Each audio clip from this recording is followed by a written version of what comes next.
ठीक है, हमने क्रिएट, रीड, अपडेट सब कर लिया, सिर्फ क्या बचा है? डिलीट बचा है। अब डिलीट में बल्कि हम उसकी जाते हैं, हम जो उसका ऑफिशियल पहले है उसका कोड है, क्योंकि देखते हैं कि वो लोग अपने ऑफिशियल कोड में क्या बता रहे हैं डिलीट के बारे में। सही, जो प्रॉपर्टीज वो लोग दे रहे हैं उसको पहले देख लेते हैं।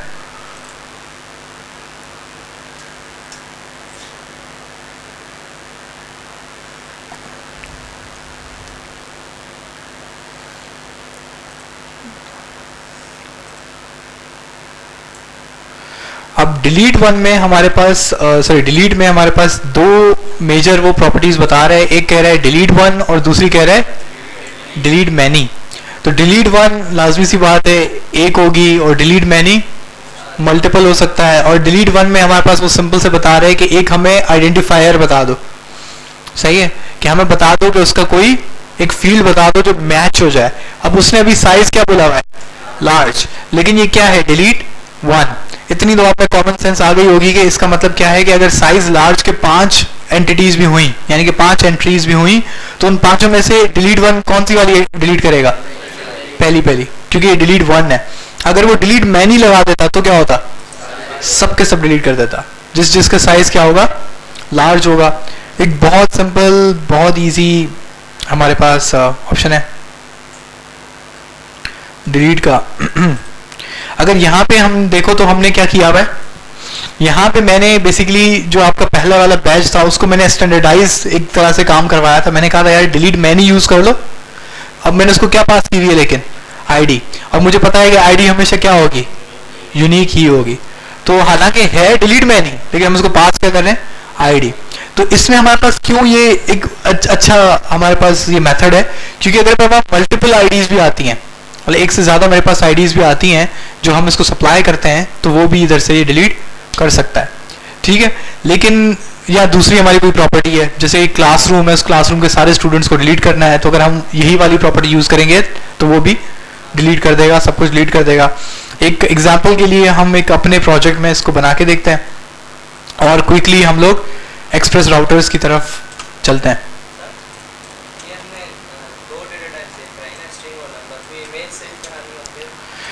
सही, ये अच्छा सवाल है। इमेज आपकी मोंगोडीबी में नॉर्मल मेथड से सेव नहीं हो सकती, सही, ये आप सबको पता लग गया होगा। अब इसका एक मेथड होता है जो कि इनडायरेक्ट मेथड है, जिसको हम कहते हैं यहाँ पे बेस 64। अब बेस 64 इनकोडिंग क्या होती है? ये एक तरह से कोडिंग प्रोसेस है, ये तो डिकोड कह रहा है। अगर आप बेस 64 पे लिख के जाके करेंगे नोड, तो आपके पास नोड जेएस में बेस 64 की कोई ना कोई वो आपको टाइप बताएगा। वैसे ये एक बफर जो है ये इसकी नेटिव डेटा टाइप बता रहा है, लेकिन ये जो डेटा है ये एक इमेज को कन्वर्ट नहीं कर सकता। तो आपको क्या लिखना चाहिए? Node JS image to base 64। तो उसके बाद आपको कोई ना कोई लाइब्रेरी मिलेगी, आप इस लाइब्रेरी को पहले इंस्टॉल करेंगे, सही है। उसके बाद आप उसको क्या कर रहे हो? सिंपली रिक्वायर कर रहे हो। रिक्वायर पे ये आपको कह रहा है कि ये कौन सी मेथोडोलॉजी है? ये एक्सियोस वाली, और एक्सियोस वाली का बेसिक जो टेक्निकल नाम है वो प्रोमिसेस है, सही है, देन या कैच। तो इसमें आप क्या कह रहे हो कि image.base64 एक फंक्शन है जो आप इंपोर्ट कर रहे हो इस लाइब्रेरी से, ठीक है। और इस लाइब्रेरी को आप सप्लाई कर रहे हो उस इमेज का पाथ। जब आप उस इमेज का उसको पाथ सप्लाई कर रहे हैं तो देन और कैच है। अगर वो कन्वर्ट हो गई तो कन्वर्ट हो गई तो आपके पास रिस्पांस मिलेगा, और रिस्पांस में वो पूरा का पूरा base64 का स्ट्रिंगिफाई कोड मिलेगा। जब वो स्ट्रिंगिफाइड कोड मिलेगा तो अब आपके पास वो स्ट्रिंग है। अब वो क्योंकि वो स्ट्रिंग है तो वो मोंगोडीबी में आप वो सेव हो सकता है। तो आप मोंगोडीबी में ऐसे इस तरीके से इमेजेस को भी सेव कर सकते हैं, लेकिन इमेजेस को मोंगोडीबी में सेव करना डिजायरेबल नहीं है। उससे वजह क्या है कि अगर आपके पास 5 MB की इमेज है तो उसके बाद इसका मतलब है कि वो जो पूरा स्ट्रिंग का पेलोड है वो भी तकरीबन कितने का होगा? 5 MB का होगा। तो आपकी जो क्वेरी है वो स्लो हो जाएगी, आपका जो डेटा आ रहा होगा वो भी स्लो हो जाएगा। तो उसके लिए हम क्या करते हैं, जब हमारे पास मसला इमेजेस का हो, तो आजकल एक पॉपुलर मेथड है कि हम ड्राइव भी यूज कर लेते हैं। एक ड्राइव एपीआई है, ड्राइव कौन सी, गूगल ड्राइव। तो गूगल ड्राइव में हम सारी इमेजेस सेव करके रखते हैं, उनकी इमेजेस की यूआरएल्स बनवाते हैं और उन यूआरएल्स को अपने पास यूज कर लेते हैं, पहला मेथड। अब आप कहेंगे कि इसको प्रोग्रामेटिकली कैसे एक्सेस करेंगे, क्योंकि प्रोग्रामेटिकली तो ये होगा कि यूजर मुझे अपनी इमेज देगा, फर्ज करो, तो मुझे वो सेव करवानी है। तो Google drive API, Node.js, Python, सबके लिए उसने एक आपको पैकेजेस दिए हैं। आप उस पैकेजेस की पूरी डिस्क्रिप्शन पढ़ें, उसके अंदर यही क्रूड ऑपरेशन कि इमेजेस को क्रिएट करवाना, रीड करवाना, डिलीट करवाना और अपडेट कराने के सारे वो आपको फंक्शनैलिटीज देता है। हम नॉर्मली इसलिए यूज करते हैं ये गूगल ड्राइव थोड़ा मुफ्ते वाला काम है, लेकिन जो एक्चुअल जो इन प्रैक्टिस अगर आपको कोई एप्लीकेशन बनवा रहा है, कोई डैशबोर्ड बनवा रहा है, वो जो इमेजेस सेव करेगा वो कहाँ पे करेगा, नॉर्मली AWS टाइप के सर्वर्स में। AWS के पास एक पूरी एक सर्विस है जिसको हम कहते हैं, आपने शायद अब तो नाम सुन ही लिया होगा, S3। तो S3 जो है वो क्लाउड ऑब्जेक्ट स्टोरेज कहलाती है, और सबसे पॉपुलर अगर कोई है मार्केट में सर्विस तो यही है। आपको वो बता रहा है कि एडिडास, शटरस्टॉक, अच्छा शटरस्टॉक पूरी इमेज की वेबसाइट है, ये बात आपको पता है।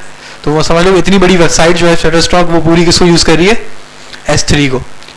तो S3 एक सिंपल सा आपके पास बकेट ऑप्शन है, यानी कि स्टोरेज ऑप्शन है, जिसके लिए आप किसके लिए यूज कर सकते हो, आपकी इमेजेस सेव करने के लिए। इसकी खास बात क्या है जो मुझे बड़ी अच्छी लगती है, कि इसका ऑपरेशन बहुत तेज है। ड्राइव थोड़ा टाइम लेता है, क्योंकि ड्राइव इसके लिए बना नहीं है एप्लीकेशंस के लिए। ड्राइव बना हुआ है कि आप अपने लिए इसको इस्तेमाल करो, अपनी स्टोरेज के लिए। S3 जो है ऑप्टिमाइज्ड इस काम के लिए कि आप वेबसाइट्स के अंदर इमेजेस सेव कराना या अपनी एप्लीकेशंस में इमेजेस सेव करवाना और उनको रीड करवाने के लिए ये चीज बनाई गई है। नहीं, कुछ भी सेव हो सकता है, लेकिन पॉपुलरली इमेजेस के लिए ज्यादा यूज होता है। इसमें आप म्यूजिक, मूवीज कुछ भी सेव करा लें, आपकी मर्जी है। और इवन इसके सर्वर्स S3 जब आप चूज करते हैं तो आपसे वो पूछता है कि आपको किस तरह की ऑप्टिमाइजेशन चाहिए, मतलब कि आपकी इमेजेस बहुत फ्रिक्वेंटली यूज होंगी, मतलब व्यू होंगी, या आप बस सेव करवा रहे हैं एक तरह से, मतलब मैंने सेव करा दी, जैसे एक फॉर्म होता है, फिर मुश्किल से यूजर उसका डेटा देखेगा, सही है। तो ये आपसे वो भी पूछता है। अगर आप उसको कहते हो नहीं ये जो सारी इमेजेस हैं ये मेरे यूजर्स की, फर्ज करो कि वो लोगोज हैं, यानी कि जो वो आपके नहीं प्रोफाइल पिक्चर्स होंगे, तो जो आपको बार बार दिखेंगी, यानी कि बार बार रिट्रीव होंगी, आप उसको ये बात कहोगे तो वो आपको ऐसा सर्वर बना के देता है जिसकी ट्रांसफर रेट फास्टेस्ट हो, कि आपकी इमेज यूं खुल जाए। तो इसमें इतना आसान होता है कि पूरी लाइब्रेरी अवेलेबल है। बोटो 3 की लाइब्रेरी होती है नॉर्मली, तो बोटो 3 की इनकी पूरी AWS S3 की लाइब्रेरी है। वो एक फंक्शन आपको दिया हुआ है, उस फंक्शन में आप इमेज का पाथ देते हो जो आपके कंप्यूटर पे पड़ी हुई है, वो जाके उस इमेज को उठा के S3 पे फेंकता है और वहां से एक लिंक जनरेट होता है, वो आपको रिटर्न करा देता है। हम वो जो लिंक होता है उसको किसमें सेव करा देते हैं, MongoDB में। समझ आ रही है? तो हम बेसिकली जो लिंक बनता है सिर्फ उसको सेव करवाते हैं MongoDB में। तो MongoDB में सिर्फ एक लिंक सेव हुआ होता है। तो जब आपके पास उस यूजर लॉग इन होता है और यूजर का वो सारा ऑब्जेक्ट आता है, तो उसके अंदर उसकी प्रोफाइल पिक्चर का लिंक होता है। ये सेम चीज आप चेक करेंगे कि इवन गूगल, अगर आप उसका देखेंगे तो Google one click sign in है, आप सबने चैट ऐप बनाई है, तो उस चैट ऐप के अंदर अगर आप वन क्लिक साइन इन का रिस्पॉन्स देखेंगे तो उसके अंदर एवेटार URL आ रही होती है। चेक किया किसी ने? तो एवेटार URL कौन सी एवेटार URL होती है? जो आपका गूगल के अंदर इमेज होती है, ये गूगल के अपने सर्वर्स पे है। तो इस तरीके से क्या है कि ये पूरा सिस्टम मैनेज होता है। तो हम बात कर रहे थे, खैर इसको डिलीट करने वाली, इसको क्विकली हम खत्म करते हैं, ये बहुत ज्यादा खिंच गया है। तो कल किसी की ख्वाहिश हुई थी, तो वैसे इसको हम पोस्ट से भी कर सकते हैं, जैसा मैंने कल भी कहा था, लेकिन इसको हम लोग कौन सा वाला राउट भी दे सकते, सॉरी मेथड दे सकते हैं, app.delete वाला, सही है। लेकिन हम इसको पोस्ट के थ्रू भी बहुत इजीली कर सकते थे, कोई इसमें चीज बड़ी नहीं है। अब मैं इसको कह रहा हूं डिलीट प्रोडक्ट। अब मैंने डिलीट प्रोडक्ट कहा तो मैं यूज कर लेता हूं जो मेरे पास इनकी ऑफिशियल वेबसाइट थी,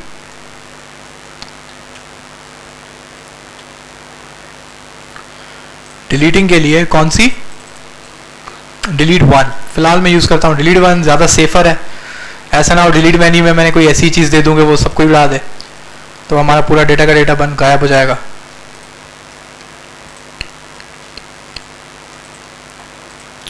ठीक है, तो प्रोडक्ट मॉडल फाइंड वन की जगह मैं क्या लिख दूंगा, डिलीट वन। डिलीट वन आ गया, मैं आईडी ही फिलहाल यूज कर रहा हूं। आपने देखा कि ये बिल्कुल एग्जैक्ट सेम सब कुछ है, कोई चीज चेंज नहीं है।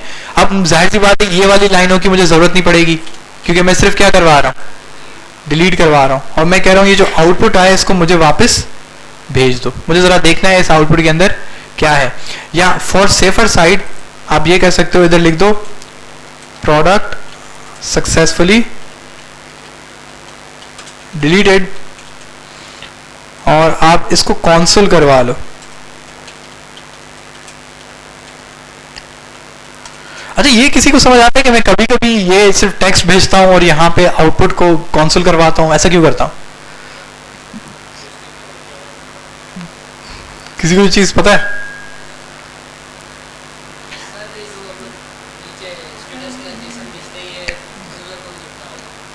नहीं, मेरा मतलब है मैं इसको थोड़ी कभी कभी मैं पहले कॉन्सोल करवाता हूँ, मैसेज आउटपुट करवाता हूँ, जब मुझे पता लगता है सब सही चल रहा है मैं उसको दोबारा से आउटपुट को यहाँ ले आता हूँ। ये मैंने ऊपर भी कई बार किया है। तो मैं ऐसा क्यों करता हूँ, मैं कॉन्सोल क्यों करवाता हूँ, डायरेक्टली आउटपुट क्यों नहीं भेज देता?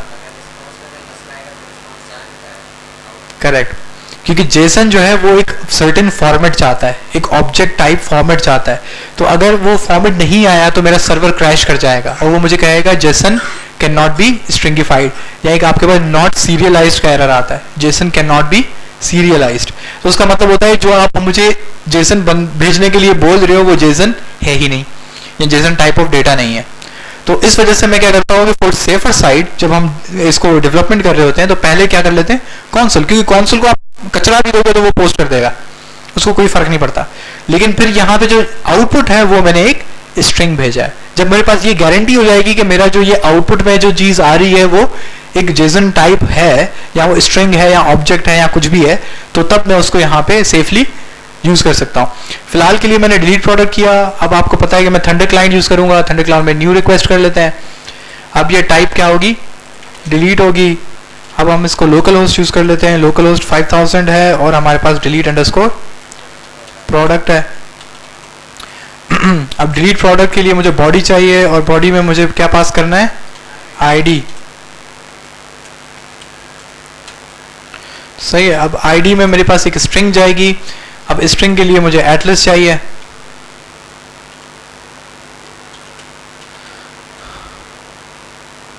एटलस क्यों चाहिए, क्योंकि मुझे वो आईडी लेकर आनी है। ठीक है, वैसे अगर ये मेरे पास एक राउट बना हुआ है गेट का, मैं यहां से भी उठा सकता था, लेकिन ये सर्वर एरर दे रहा है क्योंकि मैंने सर्वर चलाया ही नहीं। नोड मेन डॉट जेएस, जब मैंने नोड मेन डॉट जेएस किया तो ये सर्वर स्टार्ट हुआ 4000 पे। तो 4000 पे क्यों हुआ, क्योंकि मैंने ENV में क्या दिया हुआ था, 4000। तो अब हम इसको 5 कर लेते हैं। अभी हमारे पास किस पे स्टार्ट हो गया, 5000 पे स्टार्ट हो गया। और मैं इसको जब गेट ऑल करूंगा तो मेरे पास सारे के सारे प्रोडक्ट्स गेट ऑल हो जाएंगे। तो हम पेप्सी को अल्लाह हाफिज कहते हैं, तो पेप्सी की हम आईडी उठाते हैं और आईडी में क्या पास कर लेते हैं, ये। तो ये प्रॉपर्टी मुझे आईडी देनी थी, अंडरस्कोर आईडी देनी थी।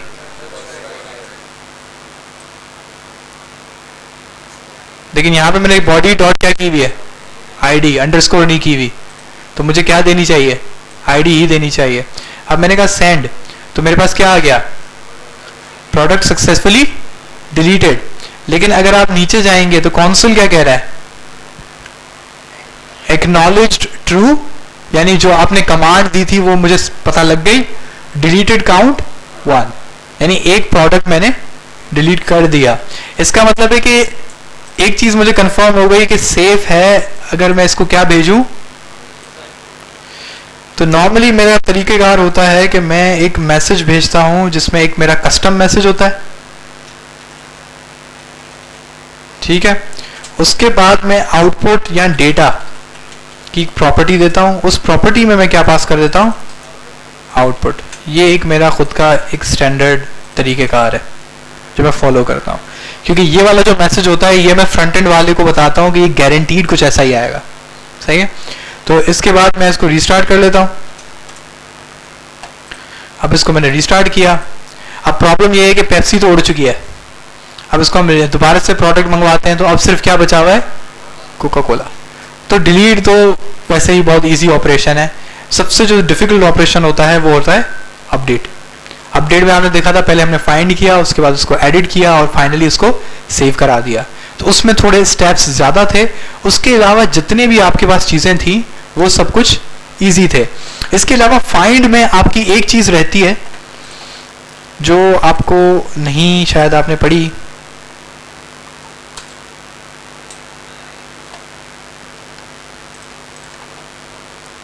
फाइंड के अंदर इसको हम कहते हैं क्वेरीइंग। जो मैंने शुरू में आया था, मैंने लफ्ज पढ़ा था क्वेरी। तो क्वेरी करने का क्या मतलब होता है कि हम कोई फिल्टर करने के लिए कोई कंडीशन दें तो उस कंडीशन के मुताबिक भी मेरे पास डेटा फिल्टर होके आ जाए। सही है। अब उसमें हमारे पास क्या हो सकता है कि मैं उसको कह रहा हूं साइज कौन सा दो, स्मॉल। अब मैं साइज स्मॉल जब उसको दूंगा तो मेरे पास जितने भी स्मॉल साइजेस के शूज हैं जो भी हैं वो मेरे पास पुल हो जाएंगे। ठीक है। लेकिन यहां पर मैं कहता हूं कि नहीं, मेरी एक और कंडीशन है। एक और कंडीशन क्या है कि डॉट वेयर क्रिएटेड डेट, जो उसकी मतलब जो क्रिएशन वाली डेट है वो डॉट जीटी का मतलब क्या है, ग्रेटर देन। तो वो ग्रेटर देन हो किसके, 1 ईयर अगो। तो इस तरीके से आपके पास ये वाला जो वेयर ऑपरेटर है, ये वेयर ऑपरेटर एसक्यूएल मेथोडोलॉजी का है। एसक्यूएल में एग्जैक्ट सेम यूज होता है वेयर, और उसकी तरफ से आप क्या कर सकते हो, डॉट जीटी यूज कर सकते हो। और दूसरा होता है एलटी, लेस देन होता है। यानी कि एक जीटी है ग्रेटर देन, दूसरा है लेस देन, एलटी होता है। तो ये दो चीजें भी आप इस्तेमाल कर सकते हो। इक्वल टू क्यों नहीं है, नहीं मैं कह रहा हूं लेस देन है, यानी कि जीटी यानी कि ग्रेटर देन, डॉट एलटी लिखोगे तो लेस देन। तो इक्वल टू के लिए इसने क्यों नहीं कोई फंक्शन दिया है?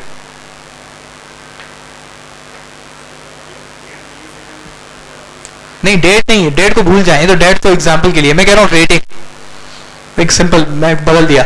मैंने कहा where rating is greater than 3 और लेस देन 5। तो मैंने इसको अभी कंडीशन दे दी, तो 3 और 5 के बीच वाली जो रेटिंग है वो मुझे उठा के दे देगा, जैसे ही होगा। लेकिन मैं इसको कहता हूं कि नहीं, मुझे इक्वल टू भी जाके दो। तो इक्वल टू का ऑपरेशन क्यों नहीं है? सिंपल सा सवाल है कि वो तो ये रहा ना, अगर आपको इक्वल टू चाहिए तो आप बोलोगे रेटिंग कॉलन 5, तो वो इक्वेट कर देगा कि 5 के बराबर जो है वो उठा के ले आओ। बात समझ आ रही है? बहुत सिंपल है। तो आप greater than, less than, equal to, आपके 3 बेसिक ऑपरेशंस है जो हो सकते हैं, वो आपको ये बना के दे सकता है। एक पूरी आप क्या बना सकते हैं इसकी, क्वेरी, बहुत सिंपल क्वेरी। खैर, इसमें आपके पास अनबिलीवेबली बहुत ज़्यादा इसमें डिफ्रेंशिएट हो सकता है। इसमें आपका डेटा टाइप्स अलग अलग हो सकती हैं। ये डिपेंड करता है कि आप कर क्या रहे हैं, आपका यूज़ केस क्या है, आप बना क्या रहे हैं।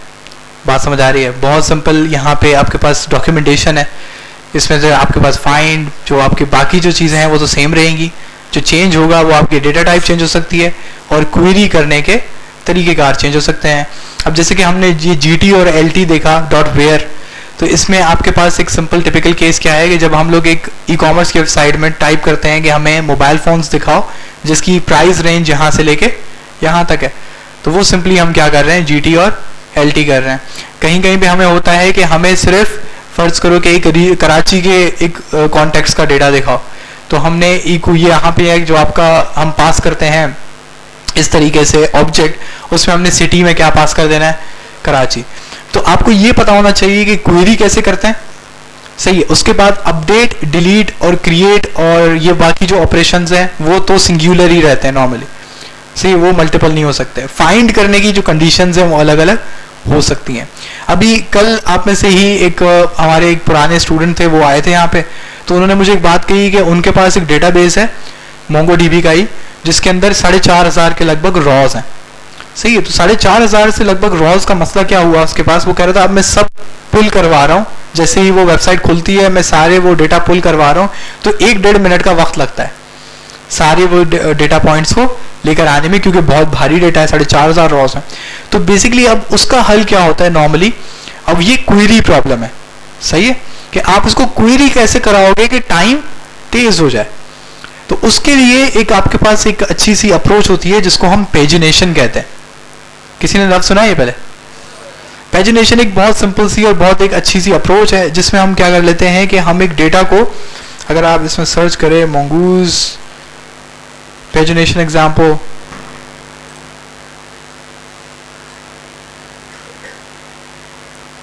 तो आपके पास एक ऑपरेटर यहां पे दिखाएगा,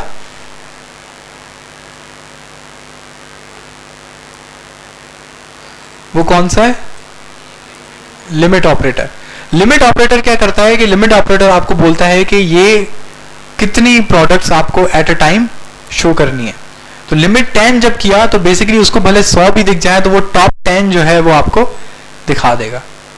तो हम क्या करते हैं कि हम चंक्स में डेटा लाते हैं, हम कभी भी पूरा डेटा एक साथ नहीं लाते। जब हम पूरा डेटा एक साथ लाएंगे तो क्या होगा, आपकी जो क्वेरी है वो बहुत ज़्यादा लेट हो जाएगी। वैसे तो कॉमन सेंस है, लेकिन ये आपके पास पता होना चाहिए कि पेजिनेशन एक बहुत टिपिकल एग्जाम्पल है और इसके बाद आपके पास हो भी जाता है। अब यहां पर एक आपके पास एग्जाम्पल है कि लिमिट 10 ऊपर तो लिखा था, तो लिमिट 10 करने से तो टॉप 5 डेटा आएगा, सही है। लेकिन अब 0 से लेकर 10 तक का डेटा मेरे पास आ गया। अब 11 से 20 तक का डेटा कैसे आएगा? क्या सेकंड पेज तो जाएगा, लेकिन अब उसकी क्वेरी कैसे बनेगी? अभी हम बात करें क्वेरी की, पेज पे कैसे दिखाएंगे वो तो चलो अलग चीज है, वो तो रिएक्ट का काम हो गया ना। तो रिएक्ट का तो पूरी की पूरी वो है, एक लाइब्रेरी है रिएक्ट की पेजिनेशन के लिहाज से, तो अगर आप उसको यूज कर लेंगे तो यूं सारा काम खुद ही कर लेती है। लेकिन ये है कि आप mongoose के अंदर उसकी क्वेरी कैसे बनाओगे, तो ये मेन सवाल है। तो एक चीज तो हुई कि आपने लिमिट लगा दी क्या 10, तो लिमिट 10 से क्या होगा, जो टॉप 10 वैल्यूज हैं सिर्फ वो आ जाएंगी। अब यूजर मेरा कह रहा है नेक्स्ट पेज, जब उसने नेक्स्ट पेज किया तो अब मतलब है कि 11 से लेके 20 दिखाना है। अब लिमिट 20 करूंगा तो क्या होगा, टॉप 20 आ जाएगा। मुझे पहली वाली 10 की तो अब जरूरत नहीं है क्योंकि पहली 10 तो मैंने दिखा दी। तो वहां पे ये एक आपके पास एक और ऑपरेटर है जिसमें वो क्या यूज कर रहा है, स्किप।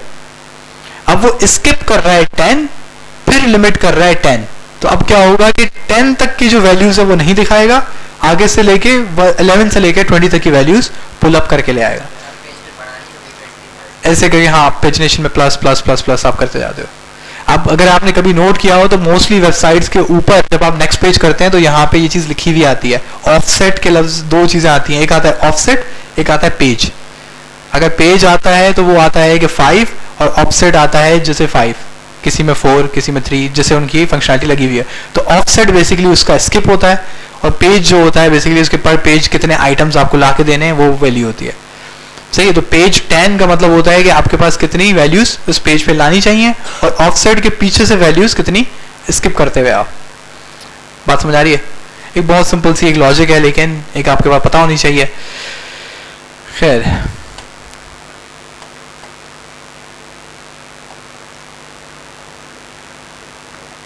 अच्छा इस बंदे ने तो अखीर कर दिया, इस बंदे ने डायनेमिक काम बनाया हुआ है। इसने वैल्यू बनाई हुई है पर पेज कितने 10। तो अब वो उस पेज नंबर के लिहाज से ऑटोमेटिकली सब कुछ कैलकुलेट हो जाएगा कि स्किप में क्या वैल्यू आनी चाहिए और लिमिट में क्या वैल्यू आनी चाहिए। ऑटोमेटिकली मतलब बस आप पेज नंबर इसको सप्लाई करोगे और उस पेज नंबर से ये सारी वैल्यूज खुद ही जनरेट कर देगा और आपको डेटा ला कर दे देगा। लोग बहुत ज़हीन है भाई। खैर, तो हमारा ये मेन पॉइंट नहीं था, ये तो मैं सिर्फ बता रहा था क्योंकि वो हम लोग mongoose के जो तकरीबन क्रूड ऑपरेशंस हैं वो हम लोग एंडिंग तक ले आए। आपको बेसिक ऑपरेशन जो क्रूड ऑपरेशंस हैं वो अब आते हैं, इसको अब एक्सप्लोर करना कि क्योंकि क्वेरी जो है वो आपके यूज केस के मुताबिक आप खुद बनाएंगे। अब उसकी कितनी कॉम्प्लेक्स होती है वो डिपेंड करता है आपके काम पे कि आप क्या करवाना चाहते हैं। वो एक कॉम्प्लेक्स से कॉम्प्लेक्स एक आपकी क्वेरी भी बन सकती है, एक सिंपल से सिंपल क्वेरी भी बन जाएगी, लेकिन ये डिपेंड करेगा टोटली किस पे, आप पे। जो बेसिक चीज़ें थी वो मैंने बता दी कि भाई ये GT भी लगता है, GTE भी लगता है, greater than and equal to, सही है। GT, GTE, LT, LTE, ये डॉट फाइंड के बाद जो डॉट होता है ये वहां पे लगता है। उसके बाद एक सॉर्ट है कि आपको एक सर्टेन एक आप उस चाहते हैं कि वो सॉर्ट होके आए, असेंडिंग ऑर्डर में आए, डिसेंडिंग ऑर्डर में आए, तो वो भी आपके पास एक फंक्शनलिटी है। वैसे तो सॉर्टिंग आप वैसे भी कर सकते हैं जावास्क्रिप्ट के थ्रू, वो भी आपके पास फंक्शनलिटी है, लेकिन आपके पास एक एंडलेस आपके पास चीज़ें हैं। और MongoDB की डॉक्यूमेंटेशन भी, जो mongoose की डॉक्यूमेंटेशन है, कदरे बहुत इजी है, इतनी कोई मुश्किल नहीं है। लेकिन इसके अंदर जो कुछ चीज़ें हैं जो फंक्शनैलिटी जैसे बनाई हुई है वो थोड़ी डिफ़िकल्ट है, तो आप उसके लिए वो वाली फंक्शन, वो जो तरीक़ेकार है वो यूज़ कर लें जो हमने अपने कोड में किया है, वो ज़्यादा क्लीनर है और ईजी है। इनका मुझे थोड़ा मैसी लगता है। कॉन्सेप्ट जो अपडेट वाला हो गया है, दूसरा जो ओवरऑल है, जो हमने दूसरा पूरा क्लासेस के थ्रू जो स्कीमा बनाया, मॉडल बनाया, जो एक उसका तरीका है, आप देखेंगे कि वही सेम जो चीज़ है अलग अलग मेथड से भी आपको वेबसाइट्स पे बनी हुई दिखेगी। किसी ने प्रोमिसेस यूज़ किए हैं क्लासेस के बजाय, तो डिफरेंट उसकी मेथडोलॉजी है। तो ये जो मुझे सबसे ज़्यादा ईजी यही लगता है जो हमने जो काम किया है यहाँ पे, ये वाला। तो बेसिकली मोंगूज जो है क्रूड ऑपरेशंस के साथ मोंगूज यहाँ पे एंड होता है, लेकिन अगेन ये आप पे डिपेंड करता है कि आप कौन सी प्रोडक्ट बना रहे हैं और उस प्रोडक्ट में किस किस चीज़ की रिक्वायरमेंट है। हम देखेंगे इंशाल्लाह कि जब ये इसकी सारी ये Node.js की बेसिक्स ख़त्म हो जाए तो हम कोई ऐप बनाएं, तो उसके अंदर हमें जाहिर सी बात है कि यूज़ केस पड़ेगा, कोई डेटा बनाना होगा, तो उसके लिए हम दोबारा यही सारा काम वापस कर लेंगे और देखेंगे ये काम हम कैसे करते हैं। लेकिन जो चीज़ें अभी मोंगो एक्सप्रेस.js की बच गई हैं, पहले हम वो पढ़ेंगे, सही है। एक्सप्रेस में जो आपकी एक चीज़ रहती है वो है आपकी मॉडल व्यू कंट्रोलर। जिस आर्किटेक्चर की मैंने बात की थी वो आर्किटेक्चर आपका रहता है। अब वो आर्किटेक्चर क्या है कि आपकी सारा काम अभी हमने किसके अंदर किया है, आपका हमने किया हुआ है सारा काम main.js में। नॉर्मली main.js में इतना सारा कचरा नहीं होता, ठीक है। तो अब हम इसको ब्रेक डाउन कैसे करते हैं। अब ब्रेक डाउन करने के लिए पहले हम क्या करते हैं, हम बनाते हैं test.js, दूसरा बनाते हैं test2.js। सिंपल से दो चीजें मैंने बना ली। अब हम क्या कर लेते हैं, यहां पे हम लोग एक फंक्शन लिखते हैं। क्या टाइपस्क्रिप्ट में, टाइपस्क्रिप्ट एक वे ऑफ राइटिंग है। टाइपस्क्रिप्ट रिएक्ट में भी आप लगा सकते हैं, टाइपस्क्रिप्ट सिंपल जावास्क्रिप्ट में भी लगा सकते हैं, Node.js में भी लगा सकते हैं। .ts के लिए फिर आपको कंपाइलर चाहिए होगा और उसके लिए सारा जो उनका टाइपस्क्रिप्ट का जो सिंटैक्स है वो भी चाहिए होगा। तो टाइपस्क्रिप्ट का जो कंपाइलर है उसके बगैर ये हो नहीं सकता। टाइपस्क्रिप्ट का कंपाइलर एक अलग सॉफ्टवेयर है, जैसे पाइथन का कंपाइलर है। VS कोड जस्ट एक एडिटर है। VS कोड में आपके पास वो मिल जाएंगी एक्सटेंशन जो आपको हेल्प आउट करती हैं, लेकिन वो टाइपस्क्रिप्ट बिल्कुल ही अलग चीज़ है। वो पूरी लैंग्वेज है जो उसको आपको पहले कन्वर्ट करनी पड़ती है किसमें, नॉर्मल जावास्क्रिप्ट में। उसके लिए उसका पूरा कंपाइलर डाउनलोड और इंस्टॉल करना पड़ता है। हाँ, CoinGecko की जो API है उनके पास अपना पर्सनल डेटा है। एक हमारे पास डेटा ट्रांसफर के दो तरीके होते हैं, एक होता है B2C, यानी कि आपका जो सर्वर है वो किसी यूजर के साथ कंट्रोल कर रहा हो, या फिर आपका दूसरा हो सर्वर टू सर्वर, यानी कि दो सर्वर आपस में कम्युनिकेट कर रहे हो। तो कम्युनिकेशन दो तरह की हो सकती है। जो यूजर, आप जो CoinGecko से डेटा ले रहे थे वो था यूजर टू सर्वर, आप सर्वर और यूजर आपस में कम्युनिकेट कर रहे थे। लेकिन जो CoinGecko के पास अपना डेटा मेंटेन हो रहा है वो सर्वर टू सर्वर कम्युनिकेशन है। अब उनके अपने इंटरनल कोई सर्वर सिस्टम होगा जो सारा वो डेटा पुट अप करते हैं और अपने डेटाबेस में उसको कॉन्स्टेंटली अपडेट करते हैं। तो वो जस्ट एक उनका एक डेटाबेस है जो अपडेट हो रहा है एक सर्टेन रिसोर्सेज है, वो उसको कभी भी डिस्क्लोज नहीं करेंगे। उसकी वजह ये है कि अगर वो उस चीज़ को डिस्क्लोज कर देते हैं कि उनके पास ये सारा डेटा कहाँ से आ रहा है, तो हर कोई बना लेगा, तो कोई उनको पैसे क्यों देगा।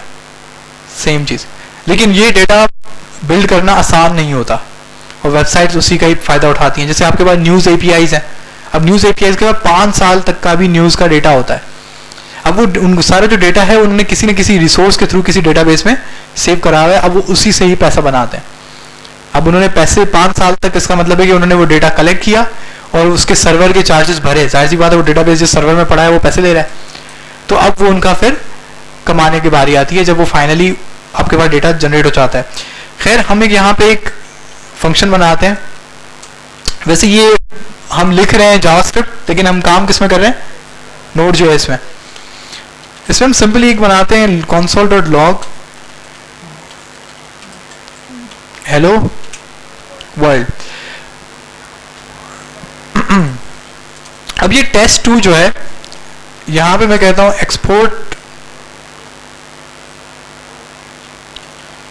exports.module it is equals to main func। तो आप सबने रिएक्ट पढ़ी है, रिएक्ट में हमारे पास एक मेथडोलॉजी थी नेम्ड एक्सपोर्ट की और डिफॉल्ट एक्सपोर्ट की। डिफॉल्ट एक्सपोर्ट कैसे होता था, एक्सपोर्ट डिफॉल्ट और जो चीज़ एक्सपोर्ट करनी होती थी उसका नाम, और जो नेम्ड एक्सपोर्ट होती थी वो आगे हम क्या लिख देते थे, उसका नाम। लेकिन यहाँ पे हम क्या कर रहे हैं, यहाँ पे हमने एक फाइल बनाई और उसके अंदर हमने थोड़ी सी इसका तरीकेकार डिफरेंट है क्योंकि ये क्या है, Node.js है। एक्सपोर्ट्स डॉट मॉड्यूल, इसको हमने बराबर कर दिया किसके, मेन फंक्शन के, जो कि एक फंक्शन है। और अब हम आते हैं test.js में। क्या चीज, नोड मॉड्यूल नहीं, एक्सपोर्ट्स मॉड्यूल डिफरेंट चीज है, नोड मॉड्यूल नहीं है भाई। अब हम काम करते हैं, हम कहते हैं रिक्वायर में हम इसको जगह देते हैं test2 की, मतलब मैं रिक्वायर कर रहा हूं किस फाइल को, test2 को, सही है। अब इसका जो आउटपुट है इंपोर्ट फंक, ये मैं एक वेरिएबल में सेव करवा दे रहा हूं और इस वेरिएबल को मैं क्या करा दे रहा हूं, कांस्टेंट, सही है।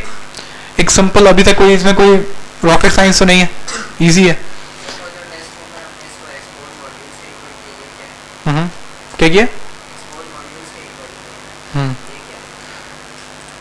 एक्सपोर्ट एक हमारे पास ऑब्जेक्ट है जिसके अंदर एक प्रॉपर्टी है मॉड्यूल की। तो हम जो भी आप इसमें से, इस फाइल में से डेटा एक्सपोर्ट करवाना चाहते हैं कि किसी और फाइल में इंपोर्ट हो, तो हमारे पास एक Node.js का एक ऑब्जेक्ट है, बिल्ट इन ऑब्जेक्ट है एक्सपोर्ट्स का, उसकी मॉड्यूल प्रॉपर्टी के बराबर में वो चीज सेट कर देते हैं। तो बेसिकली हम क्या कर रहे हैं कि एक्सपोर्ट्स एक ऑब्जेक्ट है जिसके अंदर एक प्रॉपर्टी है जिसका नाम क्या है, मॉड्यूल, उसमें हम डेटा सेव करवा रहे हैं ये पूरा वाला फंक्शन। क्योंकि जब हम लोग इस फाइल को इंपोर्ट करेंगे तो Node.js मुझे क्या दे देगी, ये वाला ऑब्जेक्ट, एक्सपोर्ट्स वाला ऑब्जेक्ट फंक्शन, उसको देखते हैं।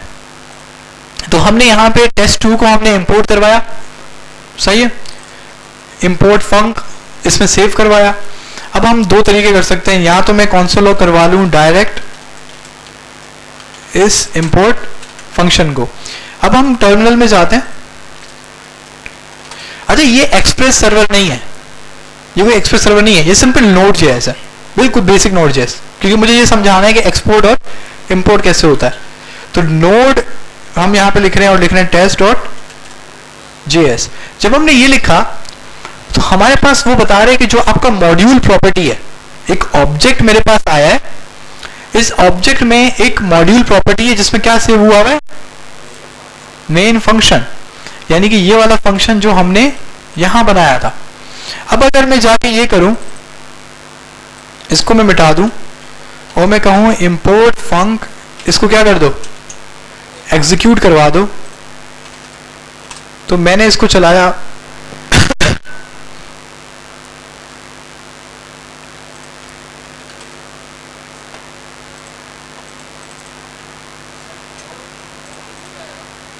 वैसे तो डॉट मॉड्यूल नहीं आना चाहिए, ये डायरेक्ट अपलोड होता है, इसने चलाया, लेकिन चलो ठीक है।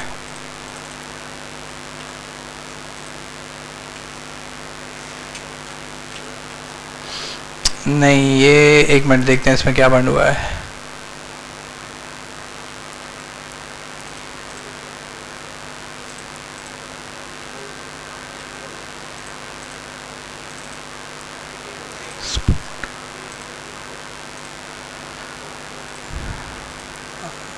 Export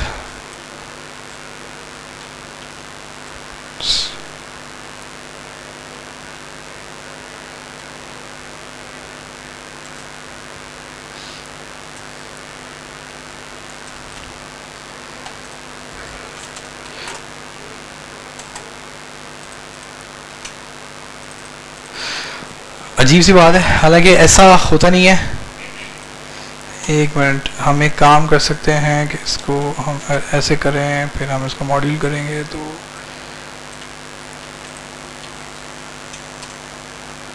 what is not a function, खैर इसको मैं थोड़ी देर में चेक करता हूँ। वैसे मॉड्यूल जो है वो डायरेक्टली इंपोर्ट कर देता है क्योंकि ये बाय डिफॉल्ट एक एक्सपोर्ट डिफॉल्ट होता है। आई थिंक हमारे पास जो नोड वर्जन है वो है 18, तो मैंने जो ज़्यादा काम किया है वर्जन 16 पे किया हुआ है। मैं वो चेक कर लूँगा कि क्या वर्जन 16 का इसी का इशू है या मैं कोई कहीं पे स्पेलिंग मिस्टेक कर रहा हूँ।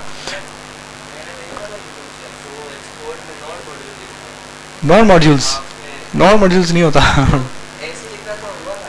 नॉन मॉड्यूल डायरेक्टली नहीं होता। नॉन मॉड्यूल अलग चीज़ है, ये अलग चीज़ है। खैर, तो अभी हम लोग जहाँ पे ये जो चीज़ पढ़ रहे हैं, ये हम पढ़ क्यों रहे हैं? ये इसलिए पढ़ रहे हैं कि हमें बेसिकली ये जो चीज़ है हमें राउटर्स में यूज़ करनी है। वो एक डिफरेंट सेपरेट चीज़ है जिसको हमें इस्तेमाल करना है, तो हम उसको यूज़ करने के लिए सब बना रहे हैं। तो बेसिकली होता क्या है कि ये जो main.js की फाइल है, सारा काम जैसा मैंने कहा इसके अंदर नहीं होता। तो हम बेसिकली क्या करते हैं कि हम एक फोल्डर बनाते हैं जिसका नाम क्या देते हैं, कंट्रोलर्स। और इस कंट्रोलर में जैसे कि मैं बनाता हूँ एक auth controller.js। अब होता क्या है कि हम main.js में नॉर्मली जस्ट सर्वर को स्टार्ट करते हैं। जस्ट स्टार्ट जो काम होता है वो किस में होता है, आपके मेन फंक्शन में या मेन फाइल में। बाकी सारा जो आपके एपीआई राउट्स वगैरह जो भी लिखे जाते हैं वो किस में लिखे जाते हैं, कंट्रोलर्स में। और आपके जो डेटाबेस के मॉडल्स स्कीमास हैं वो जो बनाए जाते हैं वो किस में बनाए जाते हैं, मॉडल के फोल्डर के अंदर। तो ये इस तरीके से आपका ब्रेकडाउन होता है। पहले हम लोग यूज कर लेते हैं कंट्रोलर को। तो auth controller JS के अंदर हम एक राउट बनाते हैं सिंपल सा, और उसको हम इंपोर्ट करते हैं किसके अंदर, main.js में। तो बेसिकली हमारे पास यहाँ पे सबसे पहले हमें एक चीज़ चाहिए होगी जो मुझे रिक्वायर करनी पड़ेगी, और वो क्या है, एक्सप्रेस। उसके बाद हमें एक और बनाना पड़ेगा वेरिएबल, और हम यूज करेंगे एक्सप्रेस डॉट राउटर। ठीक है। अब प्रॉब्लम क्या है कि हम यहाँ पे ऐप वाला काम नहीं करेंगे जो हम ऐप वाला काम करते थे, क्योंकि ऐप किस में इनिशियलाइज होगी, सिर्फ मेन के फोल्डर में जो कि यहाँ पे सर्वर बन रहा है। हम सिर्फ उसको बता रहे हैं कि यहाँ पे मुझे क्या बनाने, राउटर्स बनाने। तो हम एक काम करते हैं कि यहाँ पे एक सिंपल राउट बनाते हैं। अब हम राउटर बनाएंगे कैसे, पहले हम बनाते थे app.get।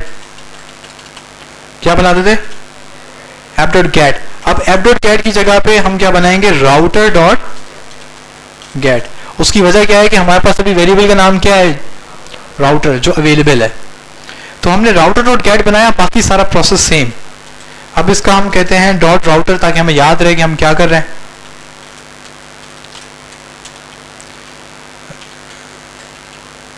और हमने रिक्वेस्ट रिस्पांस में रिस्पांस डॉट सेंड किया हेलो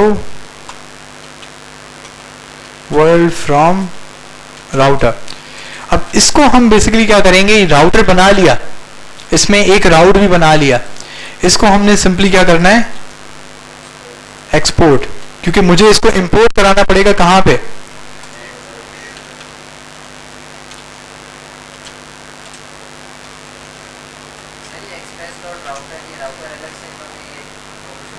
हाँ, एक अलग से इसका पूरा मेथड है ये, जो मेथड आपको हेल्प आउट करता है एक डिटैचेबल राउट्स बनाने के लिए। यानी कि आप स्ट्रक्चर को एक तरह से, आर्किटेक्चर को डीस्ट्रक्चर कर रहे हैं, एक माइक्रो सर्विसेज बना रहे हैं बेसिकली। यानी कि आपने एक फाइल बनाई ऑथ कंट्रोलर, तो इसके अंदर सिर्फ किसके रिलेटेड राउट होंगे, ऑथेंटिकेशन के हिसाब से। फिर आप एक और फाइल बनाए जैसे प्रोडक्ट्स, तो फिर उसमें कौन से राउट्स होंगे, प्रोडक्ट। फिर फाइनली जब सब कुछ आप बना लेते हैं तो सब कंबाइन होके किस में आते हैं, main.js में। अब main.js में आते कैसे हैं, जब आप main.js में आते हो तो अब आप यहाँ पे क्या करते हो कि आप यहाँ पे भी रिक्वायर करते हो const auth routes is equals to require. अब आप रिक्वायर करोगे, इसको पाथ दे दोगे जिस फाइल के अंदर आपने अपने ऑथ कंट्रोलर के राउट्स बनाए हुए हैं, जो कि मुझे पता है कि कंट्रोलर्स और ऑथ कंट्रोलर में जो जहां से जो भी चीज आउटपुट होके आएगी वो किस में से हो जाएगी, ऑथ राउट्स में से हो जाएगी। उसके बाद हम सिंपली कर लेते हैं, अब मेरे पास यहाँ पे ऐप अवेलेबल है, ठीक है। आपको ये भी पता है कि ऐप डॉट यूज क्या चीज है, मिडलवेयर है। हम कह रहे हैं कि ये जो ऑथ राउट्स है इसको किस तरीके से एग्जीक्यूट करवा लो एक मिडलवेयर के टाइप पे। तो बेसिकली आपने क्या किया कि आपने एक राउट बनाए, उसको एक्सपोर्ट किया और उसको किस में इंपोर्ट करा दिया, अपनी main.js में। तो अब हमारे पास क्योंकि ये मिडिलवेयर पे आया है तो ये वाले राउट्स इधर अवेलेबल हो गए मेन डॉट जेएस में। हम इसको वेरीफाई कर लेते हैं और इसको ट्राई कर लेते हैं।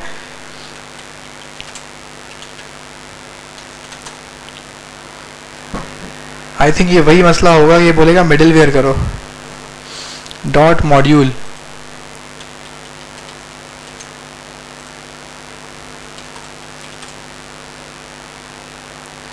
इसको हम थोड़ा वेरीफाई करते हैं। हालांकि मुझे गारंटीड याद है ये मॉड्यूल डॉट नहीं लिखते हम, ये डायरेक्टली एक्सपोर्ट होता है।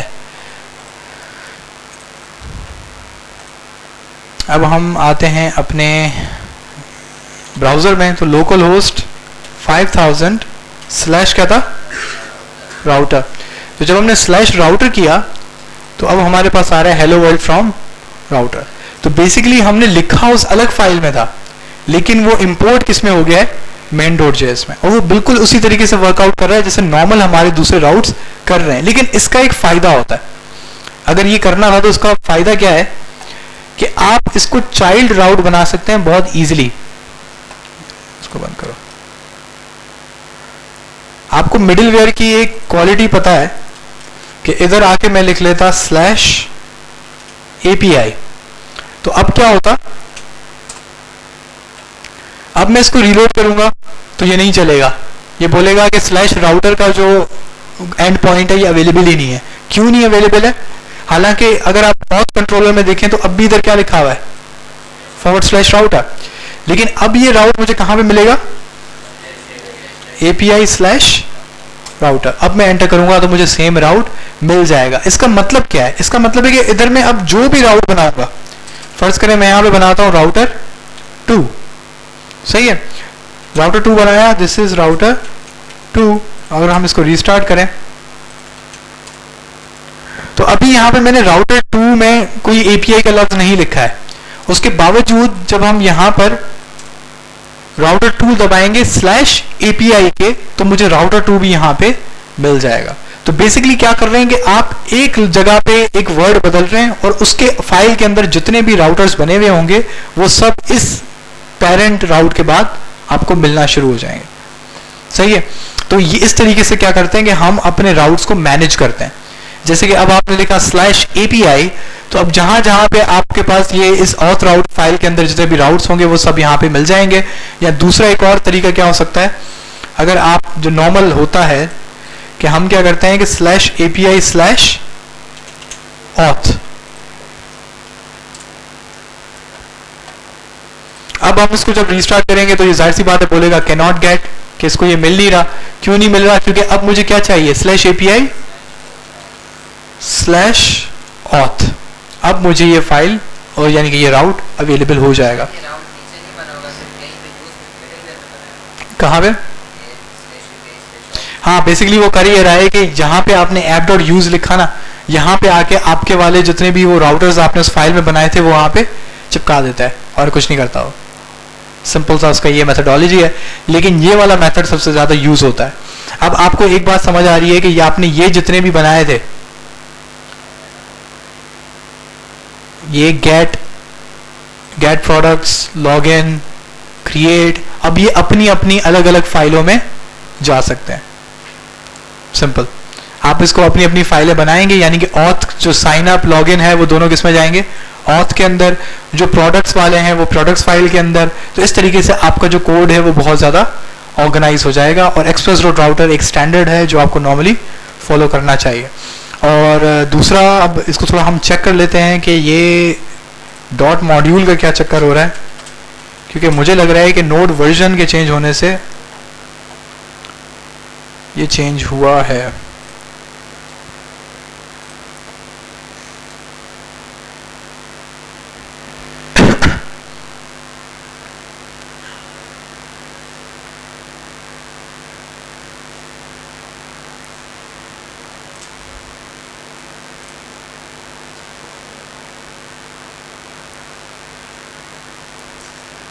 हाँ, सही सही सही, मैंने उल्टा लिख दिया है।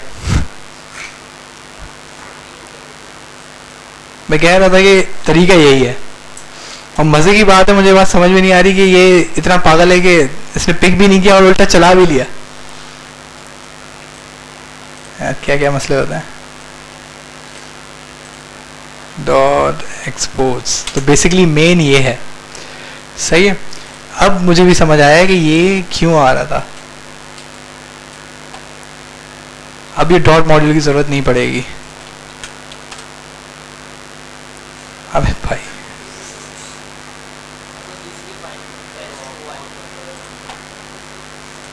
हाँ सॉरी सॉरी सॉरी, तो यहाँ से भी मॉड्यूल डॉट एक्सपोर्ट्स, हैरत की बात है चला कैसे।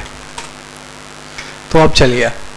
अब मैंने वहाँ पे डॉट मॉड्यूल हटा दिया था, जैसा मैंने कहा था कि ये ऐसा ही होता है कि इसको डॉट मॉड्यूल लिखने की ज़रूरत नहीं पड़ती। जो भी चीज़ आप डायरेक्टली एक्सपोर्ट करते हो वो आपको वहाँ पे मिल जाती है, क्योंकि ये इस कीवर्ड का मतलब ही यही है कि आप जो चीज़ एक्सपोर्ट कर रहे हो वहाँ पे आप डायरेक्टली इंपोर्ट कर लो। अब मुझे बिल्कुल नहीं आइडिया है कि ये एक्सपोर्ट्स डॉट मॉड्यूल, मैं भी पहली दफ़ा देख रहा हूँ कि ये ऐसे भी चलता है, लेकिन चलो ये एक एक्सपेरिमेंट हो गया। लेकिन ऐसा होता नहीं है। आपने क्या चीज़ यूज़ करनी है, मॉड्यूल डॉट एक्सपोर्ट्स। तो हम एक काम कर लेते हैं कि इसको दोबारा से चेक कर लेते हैं। यहाँ पे मॉड्यूल डॉट एक्सपोर्ट्स अब हो गया मेन फंक्शन। तो इसका टेस्ट कहाँ गया, टेस्ट टेस्ट टेस्ट,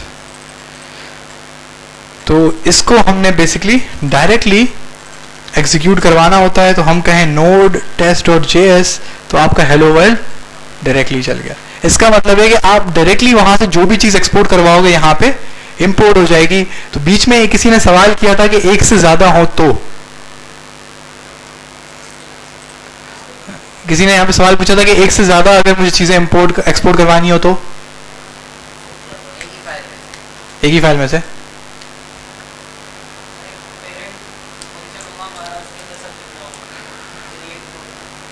अच्छा, अगर हम ये करवाएं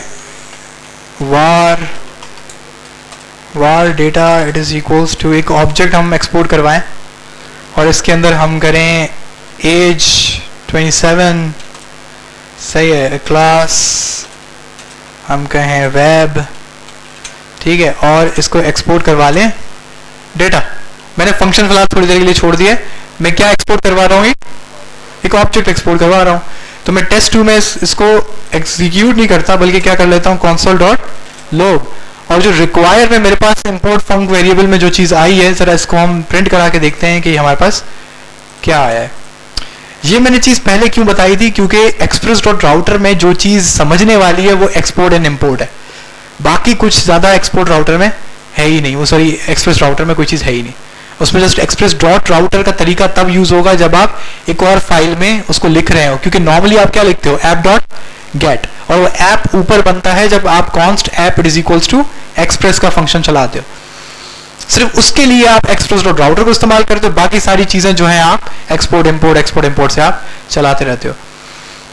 आपको पता है कि app dot gate, app dot post, app dot put, app dot delete, ये खुद भी एक मिडिलवेयर है। ये बात पता है? मिडिलवेयर की पहचान क्या होती है?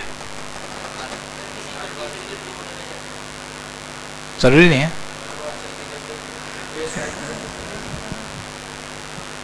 अच्छा, उसके साथ यूज लिखते हैं, ये एक उसकी पहचान है। एक तो उसमें यूज होता है, दूसरा उसके पैरामीटर्स में रिक्वेस्ट, रिस्पॉन्स, नेक्स्ट, 3 चीजें होती हैं, सही है। लेकिन अगर आप ये वाली चीजें हैं, मतलब कि ऑथ कंट्रोलर, अगर आप इसमें भी नेक्स्ट करोगे तो भी ये आपके पास अवेलेबल हो जाता है, क्योंकि गेट, पोस्ट, ये सारी भी क्या है, एट अ टाइप ऑफ, ये आपके पास मिडिलवेयर ही है। लेकिन ये एक मिडिलवेयर की स्पेशलाइज्ड टाइप है जो कि फाइनल मिडिलवेयर कहलाती है। तो इसमें क्या चीज की जरूरत नहीं होती, नेक्स्ट। बात समझ आ रही है? तो ये सेम चीज ही है, इस वजह से हम इसको ऐप डॉट यूज के अंदर भी इस्तेमाल कर सकते हैं, जो कि अभी हम कर भी रहे हैं। अच्छा, अभी हमने टेस्ट में हमने क्या इंपोर्ट करा हुआ है, एक ऑब्जेक्ट। तो हम जरा देखते हैं इसका आउटपुट क्या आता है। टेस्ट डॉट जेएस को मैंने जब चलाया तो मेरे पास क्या आउटपुट हुआ, एक ऑब्जेक्ट। मतलब वहां से मैंने एक आउटपुट भेजा एक ऑब्जेक्ट को। इसका मतलब है जब एक ऑब्जेक्ट आउटपुट आ सकता है तो ऑब्जेक्ट की क्वालिटी क्या है कि वो तकरीबन हर तरह का डेटा टाइप अपने अंदर सेव कर सकता है। अब भले वो एक फंक्शन हो, भले वो एक एरे हो, एक और ऑब्जेक्ट हो, वेरिएबल हो। तो जिसने थोड़ी देर पहले सवाल पूछा था कि अगर एक से ज्यादा चीजों को आउटपुट करवाना हो तो हम सिंपली उसको किसके अंदर बाइंड कर सकते हैं, ऑब्जेक्ट के अंदर। ठीक है, तो ये बहुत सिंपल सी चीज है। ये एक्सपोर्ट इंपोर्ट एक अलग फंक्शनैलिटी है जो किसकी है, Node.js की। इसको हम इस्तेमाल कर रहे हैं किसके अंदर, राउटर्स के अंदर। ये क्यों मैंने अलग से बताया, क्योंकि आपके पास ये जो चीजें हैं, ये वाली चीजें, ये तो आपके पास अलग होगा ना। स्कीमा, इसमें तो राउटर नहीं लगेगा, एक्सप्रेस राउटर में तो इसका कोई काम नहीं है, app.use में इसका कोई काम नहीं है। तो लेकिन इसको main.js में तो लेकर आना है। तो आप main.js इसको कैसे लेकर आओगे, बेसिकली आप इन सारी चीजों को एक ऑब्जेक्ट के अंदर बाइंड कर सकते हो, एक दूसरी फाइल में लिख सकते हो और इसको इंपोर्ट कहां करा सकते हो, main.js में। main.js में जो हम नॉर्मली चीज इंपोर्ट करवाते हैं, जिसकी हमें जरूरत होती है, वो होती है क्या, model, user model, product model, मतलब सारी चीजें। बाकी कचरे की जरूरत हमें नहीं होती। हमें जिस चीज की जरूरत होती है वो क्या होती है, मॉडल। हम मॉडल को उठाते हैं और उसको अपने पास इंपोर्ट करा लेते हैं एक ऑब्जेक्ट के अंदर, फिर उन ऑब्जेक्ट में से सारे मॉडल्स को यूज कर लेते हैं, तो हमारा कोड काफी क्लीन हो जाता है। इसका मतलब है कि मॉडल की सारी जो फाइलें हैं, स्कीमा, मॉडल, वो एक मॉडल के फोल्डर के अंदर होंगी। ठीक है, जो भी हमारे राउट्स हैं वो किसके अंदर होंगे, कंट्रोलर्स के अंदर होंगे, और बाकी आखिरी में सब कुछ चीजें इंपोर्ट होके किसमें आ जाएंगी, main.js में। और उसको हम वहां पे यूज करके हम सर्वर चला लेंगे। और दूसरी हमने एक और चीज लिख ली, देख ली कि यहां पे भले कुछ भी राउट हो, ये डिपेंड करेगा अपने यूज पे, कि जब आप इसको यूज कर रहे थे, इसका कहां गया app.use, ये रहा। तो जब आपने इसका app.use में ये वाला पास किया हुआ है, तब आपने उसका पेरेंट पाथ क्या दिया हुआ है, ये इस पे डिपेंड करता है। बात समझ आ रही है? तो ये आपको मिला के लगेगा -API -auth, आगे फिर जो स्लैश उसका जो राउटर का होगा, जैसे अभी हमने वहां पे /router लिखा हुआ था। तो इस तरीके से आप इस सारी एप्लीकेशन को डिटैच भी कर सकते हैं और अपनी चीज़ों को अपने पास रख सकते हैं। आज की क्लास में हमें एक और चीज़ करवानी थी, जेसन वेब टोकन, लेकिन अभी तक हम वहाँ पे पहुँच नहीं पाए, तो हम इंशाल्लाह नेक्स्ट क्लास में उसको कंटिन्यू कर लेंगे, क्योंकि आपका टाइम बहुत ज़्यादा हो गया है। तो बेसिकली जेसन वेब टोकन क्या है कि अभी तक आप सब ने जितनी APIs बनाई हैं, लॉग इन साइन अप जितनी भी, उसमें कोई भी आए, कोई भी बंदा है वो आके आपकी API इस्तेमाल कर सकता है। जैसे उनकी भी API थी, उधर भी कोई भी आके वो चीज़ इस्तेमाल कर सकता है। इवन के अगर आपने कोई मैंने यहाँ पे कोई API बनाई, उसके अंदर मैंने प्रोडक्ट्स का डेटा रखा, तो आपको मैं वो कहीं पे डिप्लॉय करता हूँ, आपको मैं डोमेन दे देता हूँ, आप सब यूज़ कर सकते हो। तो नॉर्मल तो ऐसा नहीं होता, सही है। आप सबको पता है कि नॉर्मली आप किसी का API ऐसे यूज़ नहीं कर सकते। तो उसका आपके पास मेथोडोलॉजी क्या होती है कि आपके पास एक तरीक़ेकार होता है, जेसन वेब टोकन। आपको वो API कहती है कि पहले साइन इन करो। आप जब साइन इन होते हो तो आपको क्या मिलता है, टोकन। आप वो टोकन फिर जो भी get all products, create a product, delete a product, फिर जो भी आपको राउट इस्तेमाल करना है तो वो आपको मांगता है वो टोकन। अगर आप उसको टोकन नहीं दोगे, बोलोगे इनवैलिड टोकन या token not found, please give us a token, please sign in, आप कोई भी मैसेज भेज सकते हो। अब जाहिर सी बात है कि मैंने एक प्रोडक्ट्स की पूरी डेटाबेस बनाई हुई है और उसको राउटर्स दिए हैं, आपको मतलब राउट दिए हैं, आपको लिंक दिया हुआ है। अब कोई भी आके मेरे प्रोडक्ट डिलीट कर दे, फिर ऐसा तो नहीं हो सकता ना। तो हर किसी का अपना क्या होना चाहिए, एक यूजर नेम पासवर्ड होना चाहिए, और उसके हिसाब से उसका डेटा सारा सेव भी होना चाहिए और कंट्रोल भी होना चाहिए। और वो किसके थ्रू होता है, बेसिकली आपका दो चीजें होती हैं, एक जेसन वेब टोकन होता है और दूसरा होता है हमारे पास सेशंस। सेशन क्या होता है,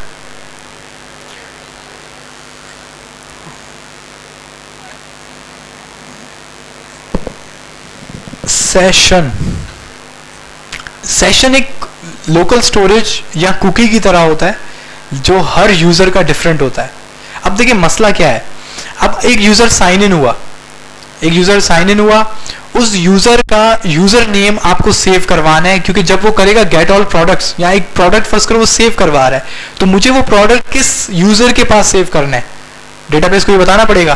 क्योंकि हो सकता है मैंने सब यूजर्स का एक लिस्ट बनाई हुई हो, उन यूजर के लिस्ट के अंदर मेरे प्रोडक्ट, सब यूजर्स के प्रोडक्ट्स जो हैं वो डिफरेंट हो, ये हो सकता है ना। तो अब प्रॉब्लम ये है कि मेरे पास उस यूजर का नाम बैकएंड पे सेव होना चाहिए। अब प्रॉब्लम ये है कि अगर मैं उसको बना लेता हूं ग्लोबल वेरिएबल, जैसे कि यहां पर आकर मैं बना लेता हूं कॉन्स्ट यूजर नेम, अभी ये नल है। अब मैं कहता हूं कि भाई जैसे यूजर साइन इन हो तो यूजर नेम में उस यूजर का नाम सेव हो जाए, लेकिन ये मसला है। अब एक साथ 10 यूजर्स अगर सेव हुए तो ये तो एक ग्लोबल वेरिएबल है, तो ग्लोबल वेरिएबल मतलब पहला यूजर आया इसने उसका नाम रख दिया, दूसरा आपका यूजर आया इसने उसका नाम रख लिया, तीसरा यूजर आया उसका सेट हो गया। तो हर बार जब यूजर आएगा ये तो चेंज होता रहेगा, तो मतलब इसमें तो ये काम नहीं हो सकता। इसका मतलब है कि आपको एक टेम्पररी डेटा सेव करवाना है, लेकिन आपको एक हर यूजर का उसके लिए डेटा सेव करवाना है। तो इस काम के लिए हम जिस चीज को इस्तेमाल करते हैं उसका नाम क्या है? सेशंस।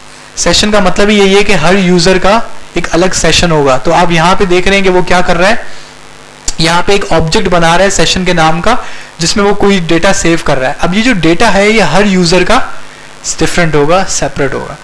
तो आप क्या कर सकते हैं कि जब एक यूजर साइन इन हो जाए तो उसका जो यूजर ऑब्जेक्ट है वो इस सेशन के अंदर सेव कर सकते हैं। अब हर यूजर जो अभी लॉग इन होके आएगा, अब 10 यूजर एक साथ लॉग इन हुए, एक साथ काम कर रहे हैं, तो सबका ऑब्जेक्ट अलग अलग होगा। ये काम किसका है? एक्सप्रेस सेशंस का।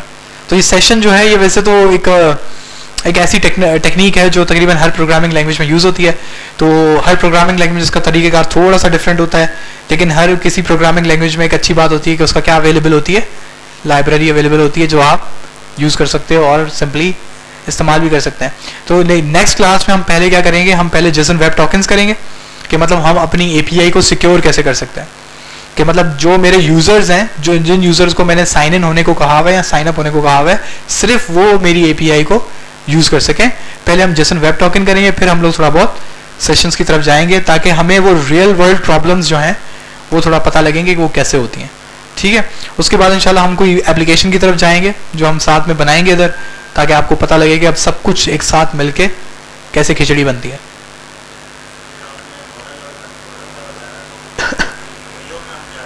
किसमें? व्यूज जो है वो Node.js आप क्या बना रहे हैं? API बना रहे हैं, आप सर्वर साइड रेंडरिंग नहीं कर रहे।